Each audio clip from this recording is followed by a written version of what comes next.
अन्य गणमान्य अतिथिगण, प्रधान महालेखाकार जम्मू और कश्मीर द्वारा ऑडिट दिवस के अवसर पर आयोजन करते हैं, स्वागत करते हैं। 16 नवंबर 1860 को सर एडवर्ड ड्रमंड ने पहले ऑडिट दिवस के रूप में मनाया जाता है। इसके बाद के सप्ताह को ऑडिट वीक के रूप में प्रदान करता है। इस अवसर पर हम सभी हितधारकों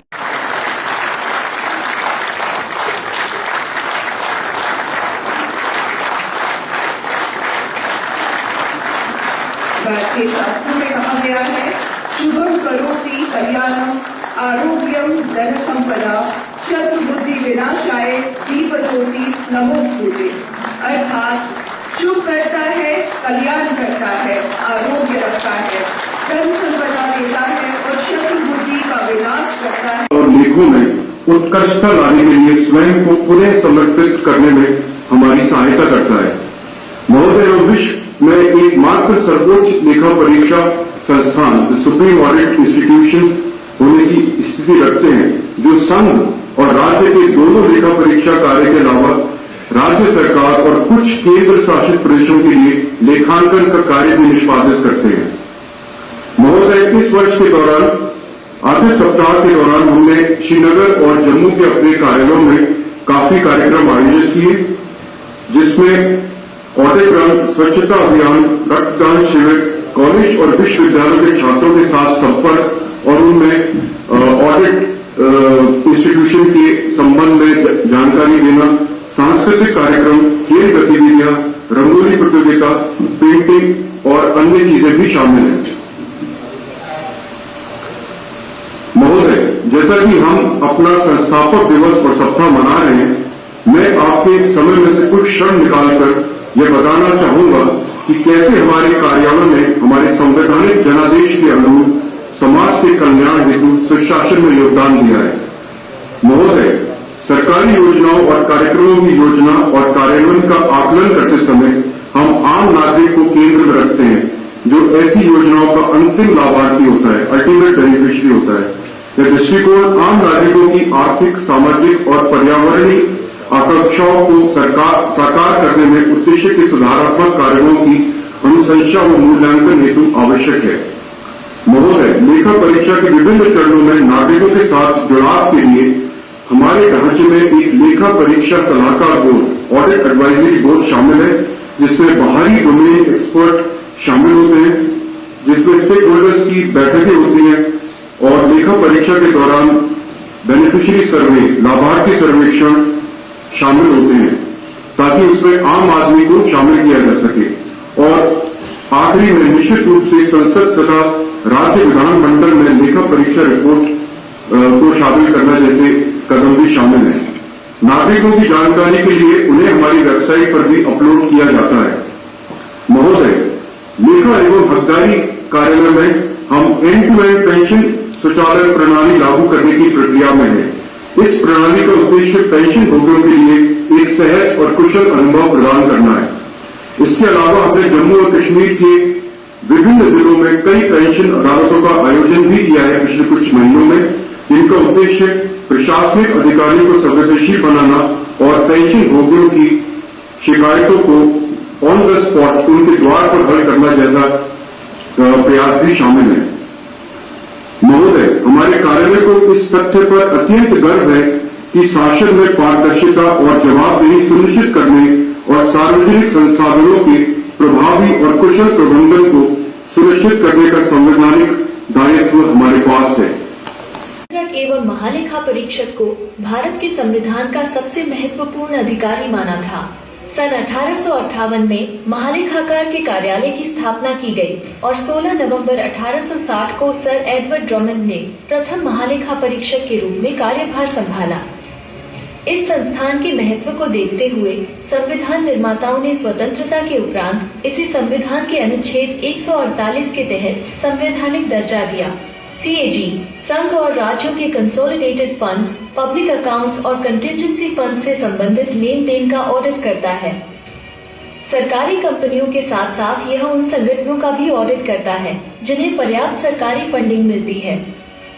समय के साथ साथ इस संस्था ने उल्लेखनीय रूप से विकास किया है तथा आज ये संस्था बदलती आवश्यकताओं के अनुरूप व्यापक जिम्मेदारियों का निर्वहन कर रही है, जिसमें सार्वजनिक निजी भागीदारी, नियामक संस्थाओं तथा पर्यावरणीय लेखा परीक्षा शामिल है। जम्मू और कश्मीर में सीएजी का प्रतिनिधित्व प्रधान महालेखाकार लेखा परीक्षा एवं प्रधान महालेखाकार लेखा और हकदारी द्वारा किया जाता है।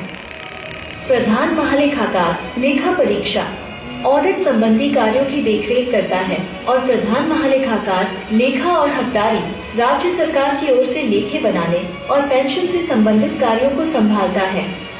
हमारा मुख्य कार्यालय श्रीनगर में तथा शाखा कार्यालय जम्मू में स्थित है, जिसका मुख्य उद्देश्य नागरिकों तक आसान पहुंच और सरकार के कामकाज के प्रभावी निरीक्षण को सुनिश्चित करना है। लिए हमने बहुत सारे प्रयास किए हैं और डिजिटल इनिशिएटिव में भी सर, इसलिए मैं कहता हूँ कि ये कोलैबोरेशन है गुड गवर्नेंस का, कि हम लोग एक सेंट्रल गवर्नमेंट के ऑर्गेनाइजेशन है और हमें स्टेट में जो भी होता है सिचुएशन उसके हिसाब से देखना पड़ता है। ज्यादातर सर हमने पाया था पहले इससे कि जो स्टेट गवर्नमेंट्स होती थी उनसे हम हमेशा सुपीरियर रहते थे in terms of digital initiatives and all that, but ये पहला सिचुएशन था जहां सर मुझे कैचअप गेम करना पड़ा, क्योंकि जब मैं आया तो मेहता सर ने ई ऑफिस इम्प्लीमेंट कर दिया था और हमारे यहाँ ई ऑफिस पार्सल चल रहा था। फिर बहुत सारे sir delivery service delivery IFMS के सारे पैकेजेस, तो एक चैलेंज था कि अगर गवर्नेंस पूरी तरह ई हो जाती है, ई गवर्नेंस और IT पे शिफ्ट हो जाती है, तो हमें कैसे उसको टैकल करना है। तो उसके लिए हम लोगों ने सर त्वरित गति से कार्रवाई की और पिछले साल CAG के ऑर्गेनाइजेशन में पूरे देश के लिए यह टारगेट सेट हुआ था कि वो इस ईयर के लिए कि वो डिजिटाइज होंगे और पेपरलेस होंगे। लेकिन मुझे ये बताते हुए ऑडियंस को बहुत हर्ष हो रहा है कि हमें ये समय दिया गया था कि आप अगले 2-3 साल में भी कर लो, क्योंकि आपको बहुत वहां पे कंस्ट्रेंट होता है, तो it will be all right. But हमने इंडिया में सबसे पहले डिजिटाइज और कर लिया अपने ऑपरेशंस को ऑडिट में, और अब बाकी स्टेट्स में इस साल के लिए टारगेट है हमने पहले ही कर लिया। और इसका सर बहुत बड़ा श्रेय जाता है कि जब हमारा ऑडिटी जो हमारा लोकल गवर्नमेंट होता है या जो भी गवर्नमेंट जिसकी हम काम कर रहे हैं, अगर वो डिजिटाइज हो तो आप उसके पीछे तो चल ही नहीं सकते हो। तो सर इसलिए मैंने ये इस तरह से एस्टैब्लिश कर दिया कि गुड गवर्नेंस में सर ये बहुत बड़ा इन्वेस्टमेंट है जो हम लोगों ने किया है, and it is all for the citizens of this UP. We have collaborated very meaningfully, the state government agencies, us, people who work with the LG administration, and at the end I would like to say that all of it would not have been possible if our security, apparatus and systems would not have, put that steel frame within which we can deliberate on development. So sir, इसी के साथ हम आपके आशीर्वाद के लिए मैं इसको विराम देता हूँ। Thank you all very much. Thank you sir. जीवन मेरा समाप्त हुआ तो मेरे गांव में इंटरमीडिएट कॉलेज है, तो लोगों ने मुझे उसका प्रबंधक बना दिया। एक वर्ष बाद जो हेड क्लर्क हमारे थे उन्होंने कहा सब अभी का ऑब्जेक्शन बहुत है, इसको रिमूव कराना बड़ा जरूरी है। हमने कहा कैसे होगा? कहा कि जो ऑडिटर साहब हैं उनकी कुछ पूजा करनी होगी। तो मुझे समझ में नहीं आया कि ये कौन पूजा करेगा। तो हमने कहा कि भाई इसको ऑब्जेक्शन कर उसको दुरुस्त किया जाए। मुझे भी समझ कौन थी, तो कह रही था इतना भी दुरुस्त करने बिना पूजा को ठीक नहीं। तो वहां से फिर दिमाग में जो बात बैठी थी,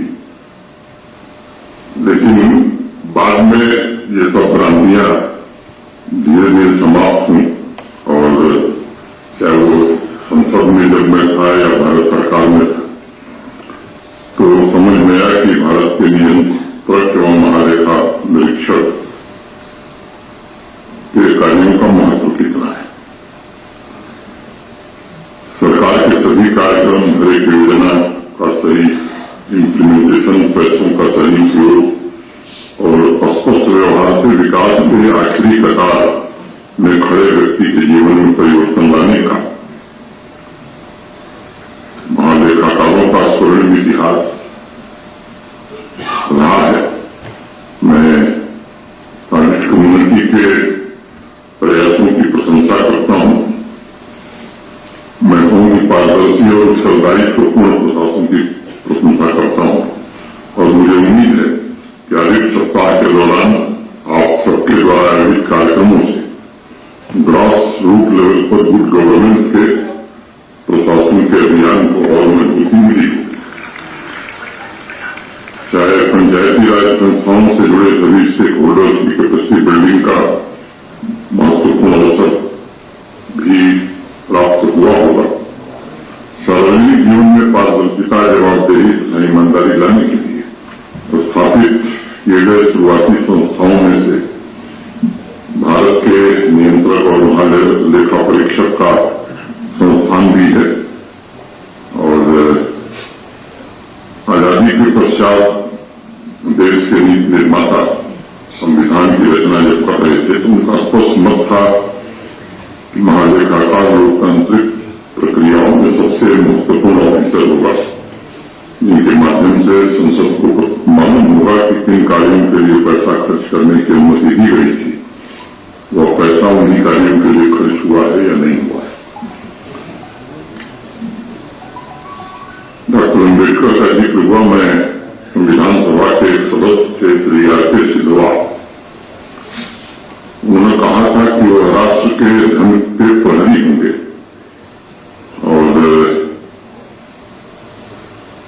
जिस कार्य के लिए जो पैसा दिया गया है उतना ही व्यय हो, संसद के विनियोग विधेयक में जो व्यवस्था की हो उसमें परिवर्तन न हो सके, ये सुनिश्चित करना ये दायित्व होगा।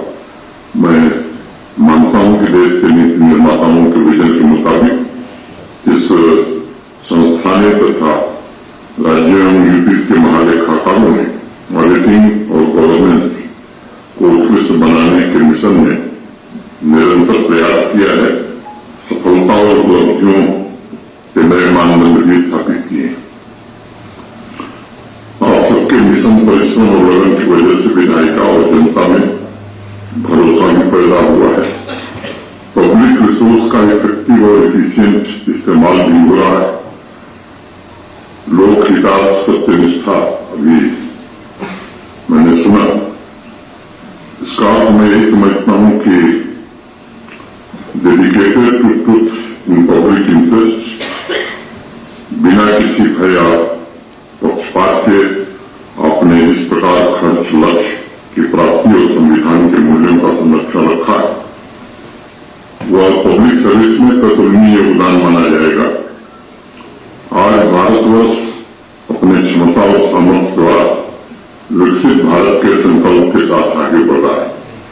इस मिशन में देश की आर्थिक सामाजिक व्यवस्था को सुदृढ़ करने तथा सस्टेनेबल डेवलपमेंट गोल्स की प्राप्ति के लक्ष्य में सभी महालेखाकार और ऑडिट सिस्टम की महत्वपूर्ण भूमिका आने वाले दिनों में और बढ़ने वाली है। मुझे लगता है कि प्रयास हमारा होना चाहिए कि ऑडिट रिपोर्ट और उससे संबंधित आवश्यक फैक्ट्स तुरंत प्रस्तुत किए जाए ताकि सुधार की संभावना पर शीघ्र ही निर्णय लिया जा सके।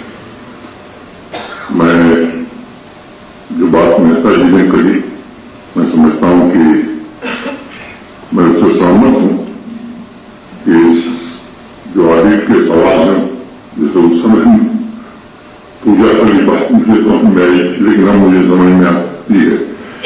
इसको आलोचना की दृष्टि से देखने के बजाय एक पथ प्रदर्शक के रूप में अगर हम देखेंगे तो योजनाओं का लाभ आम आदमी तक पहुंचाने में हमारी प्रतिबद्धता को अमली जामा हम पहना सकेंगे। अकाउंट ऑफिसर्स का प्रदर्शन सराहनीय रहा है अनेक इनिशिएटिव जैसे bulk settlement of pending audit paras, collaborative corrective action with duty government department to improve their operations, pension allowance, progress in end to end computerisation of pension cases. ये आपके commitment को दिखाता है, जिससे न सिर्फ डिपार्टमेंट की कार्यप्रणाली बेहतर हुई है, बल्कि उसका सीधा असर योजनाओं के लाभार्थी यानी आम नागरिक को मिला है।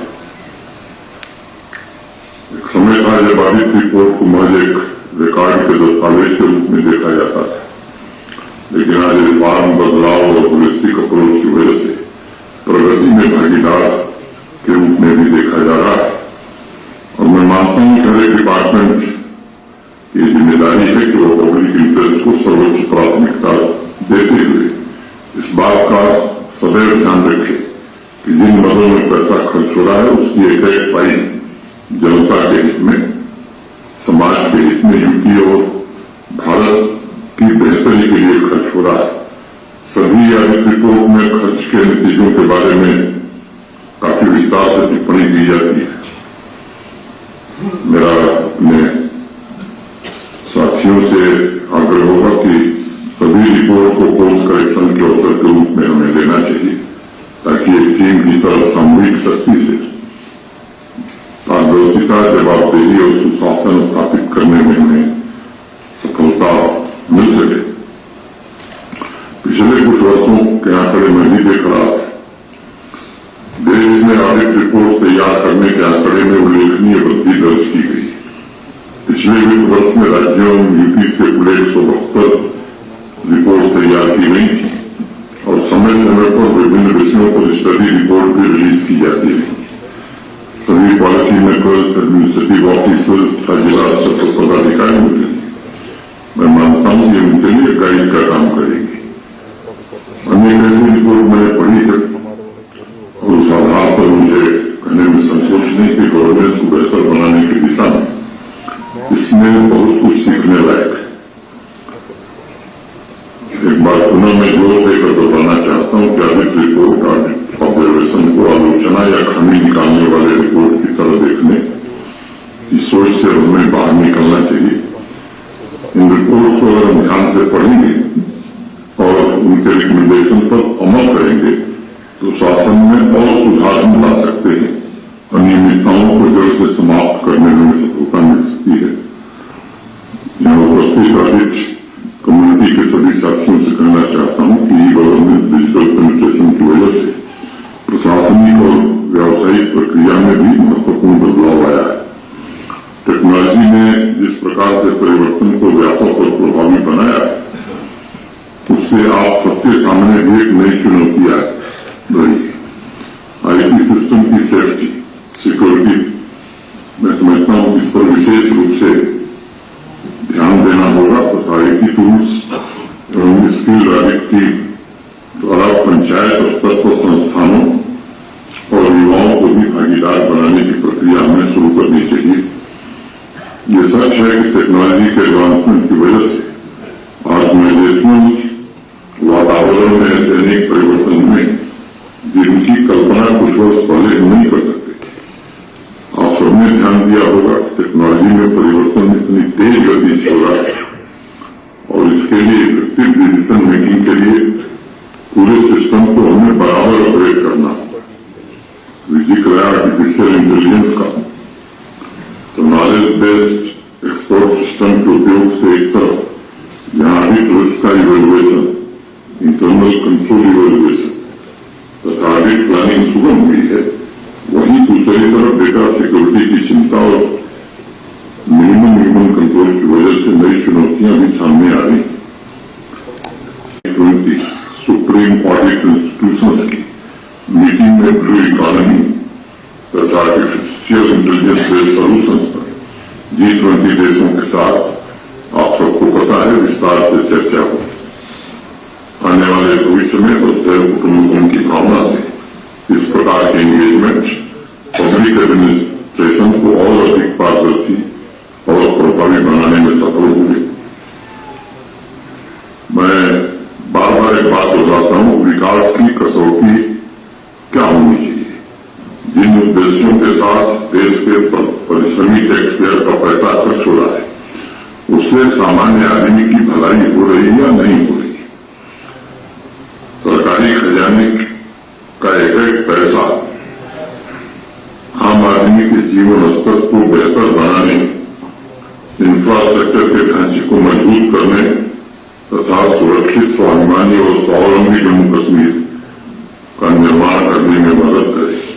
इस लक्ष्य की प्राप्ति में आप सबका भी सहयोग जम्मू कश्मीर प्रशासन की अपेक्षा है। आज तमाम योजनाओं से आत्मनिर्भर भारत अभियान को नई गति मिली है। ये ऊर्जा विकसित भारत के संकल्प को साकार करे। इस दिशा में आप सब भी समर्पित भाव से काम करें और हम सब मिलकर के इस अभियान को आगे बढ़ाने। इन्हीं शब्दों के साथ मैं एक बार पुनः आप सबको आगे सप्ताह के समापन की शुभकामनाएं देता हूं और भविष्य में और बेहतर तालमेल के साथ हम काम कर सकें, ऐसी अपेक्षा रखता हूं। बहुत बहुत धन्यवाद।